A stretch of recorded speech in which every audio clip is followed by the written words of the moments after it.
Kleptomania. Kleptomania എന്ന് പറയുന്നത് ഒരു സാധനം സ്റ്റീൽ ചെയ്യാനുള്ള ഒരു അർജ്, അവർക്ക് കൺട്രോൾ ചെയ്യാൻ പറ്റാത്തൊരു അർജിനെയാണ് നമ്മൾ ക്ലെപ്റ്റോമാനിയ എന്ന് പറയുന്നത്. ആ ഒരു സാധനം ആക്ച്വലി അവർക്കൊരു പേഴ്സണൽ യൂസിന് ഉപകാരപ്പെടില്ല, അല്ലെങ്കിൽ ഒരു ഫിനാൻഷ്യൽ ഗെയിനിന് അവർക്ക് കിട്ടില്ല അതിൽ നിന്ന്. പക്ഷേ ആ ഒരു സാധനം സ്റ്റീൽ ചെയ്യാൻ വേണ്ടിയിട്ട് അവർക്ക് ഭയങ്കരമായിട്ടൊരു ടെൻഡൻസി അല്ലെങ്കിൽ ഭയങ്കരമായിട്ടൊരു അർജ് വരികയാണ് ചെയ്യുന്നത്. ഈ സാധനം സ്റ്റീൽ ചെയ്യുന്ന ഒരു ഒബ്ജക്റ്റ് എന്ന് പറയുന്നത് അവർക്ക് ഈസിലി അഫോർഡ് ചെയ്യാൻ പറ്റുന്ന സാധനമായിരിക്കും, അല്ലെങ്കിൽ ഒരു കുഞ്ഞു സാധനമായിരിക്കും. പക്ഷെ അവരത് സ്റ്റീൽ ചെയ്യാൻ വേണ്ടിയിട്ട് അവർക്ക് ഭയങ്കരമായിട്ടൊരു ടെൻഡൻസി വരികയാണ് ചെയ്യുന്നത്. ഈ ക്ലെപ്റ്റോമാനിയ എന്ന് പറയുന്നത് ഒരു ഇമ്പൾസ് കൺട്രോൾ ഡിസോർഡറാണ്. അതായത് അവർക്ക് സെൽഫായിട്ട് കൺട്രോൾ ചെയ്യാൻ പറ്റുന്നില്ല ആ ഒരു അർജിനെ. അത് ചെയ്യണ്ട എന്ന് തോന്നുന്നില്ല. അത് ചെയ്യുന്നതിന് മുമ്പ് ഭയങ്കര ഒരു ടെൻഷനും, അത് ചെയ്ത് കഴിഞ്ഞ് കഴിയുമ്പോൾ ഒരു സാറ്റിസ്ഫാക്ഷനും റിലീഫും അവർക്ക് കിട്ടുകയാണ് ചെയ്യുന്നത്. പിന്നീട് കുറച്ച് കഴിയുമ്പോൾ അതവർ ആലോചിച്ച് കഴിയുമ്പോൾ അവർക്കൊരു ഗിൽട്ട്, അല്ലെങ്കിൽ ഒരു ഷെയിം, അല്ലെങ്കിൽ ഒരു ഫിയറൊക്കെ ഫീൽ ചെയ്യുകയാണ് ചെയ്യുന്നത്.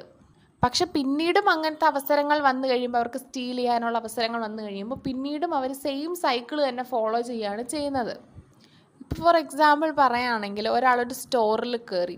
അപ്പോൾ ഈ സ്റ്റോറിൽ കയറി കഴിഞ്ഞൊരു ബബിൾക്കത്തിൻ്റെ പാക്കറ്റ് ഇരിക്കുകയാണ്. ആ ബബിൾക്കത്തിൻ്റെ പാക്കറ്റ് അയാൾക്ക് ഈസിലി അഫോർഡ് ചെയ്യാൻ പറ്റുന്ന, അല്ലെങ്കിൽ ഈസിലി നമുക്ക് ഒരു ബബിൾക്കത്തിൻ്റെ പാക്കറ്റ് 10 രൂപേൻ്റെ ഒരു പാക്കറ്റിന് നമ്മൾ ഈസിലി അഫോർഡ് ചെയ്യാൻ പറ്റുന്ന ഒരു പാക്കറ്റാണ്.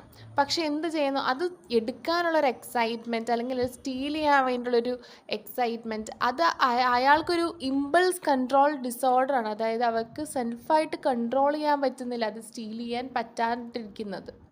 അതുകൊണ്ട് അവർ സ്റ്റീൽ ചെയ്യാണ് ചെയ്യുന്നത്. പിന്നീട് പക്ഷെ അവരത് ഇതിനെപ്പറ്റി ആലോചിക്കുമ്പോൾ ഒരു പേടിയോ ഒരു ഗിൽറ്റോ അവരിൽ ഫീൽ ചെയ്യുന്നു. പക്ഷെ പിന്നീടും അവർ ആ സെയിം സൈക്കിൾ റിപ്പീറ്റ് ചെയ്യാണ്. പിന്നീട് ഒരു സ്റ്റോറിൽ ചെന്ന് കഴിഞ്ഞ് കഴിയുമ്പോൾ ഇങ്ങനത്തെ സാധനങ്ങൾ അടിച്ചു മാറ്റാനുള്ളൊരു ടെൻഡൻസി അവരിൽ പിന്നെയും വരുന്നു. പിന്നെയും അത് സ്റ്റീൽ ചെയ്യുന്നു, പിന്നെയും ഗിൽറ്റ് ഫീൽ ചെയ്യുന്നു. അങ്ങനെ ആ സൈക്കിൾ റിപ്പീറ്റ് ചെയ്യാണ് ചെയ്യുന്നത്. ഇതുപോലെ അർജസ് അവർക്ക് വന്നു കഴിയുമ്പോൾ ആ അർജസ് അവരിൽ ഡിസ്കംഫേർട്ട് ക്രിയേറ്റ് ചെയ്യുന്നു. ആ ഡിസ്കംഫേർട്ട് കാരണം അവർ പിന്നെയും, അല്ലെങ്കിൽ ആ ഒരു ഡിസ്കംഫേർട്ട് മാറാൻ വേണ്ടിയിട്ട്, അല്ലെങ്കിൽ ഒരു ഡിസ്ട്രെസ് മാറാൻ വേണ്ടിയിട്ട് അവർ സ്റ്റീൽ ചെയ്യാണ് ചെയ്യുന്നത്. അപ്പോൾ അവർക്കൊരു പ്ലഷർ കിട്ടും. അങ്ങനെ അവരൊരു ലേൺഡ് ഹാബിറ്റായിട്ടത് മാറ്റി. അതുപോലെ ഇങ്ങനെ സ്റ്റീൽ ചെയ്ത് കഴിയുമ്പോൾ അവർക്ക് ഡോപ്പമിൻ എന്ന് പറയുന്ന ഹോർമോൺ റിലീസ് ചെയ്യാണ് ചെയ്യുന്നത്. ഡോപ്പമിൻ നമുക്ക് എന്ത് തരുന്നു? നമുക്ക് പ്ലഷറബിൾ ആയിട്ടുള്ള ഫീലിംഗ്, അല്ലെങ്കിൽ നമുക്ക് ഭയങ്കര ഒരു സന്തോഷം, അല്ലെങ്കിൽ നമുക്കൊരു റിവാർഡ് കിട്ടിയൊരു ഫീലിംഗ് ഒക്കെ നമുക്ക് തരികയാണ്. അങ്ങനെ ആ ഒരു ഫീലിംഗ് കിട്ടാൻ വേണ്ടി പിന്നെയും അവർ സ്റ്റീൽ ചെയ്യുന്നു. ക്ലെപ്റ്റോമാനിയ പിന്നീട് പേഴ്സണാലിറ്റി ഡിസോർഡർ ആയിട്ട് ഡെവലപ്പ് ചെയ്യാം. So this is all about kleptomania. Thank U.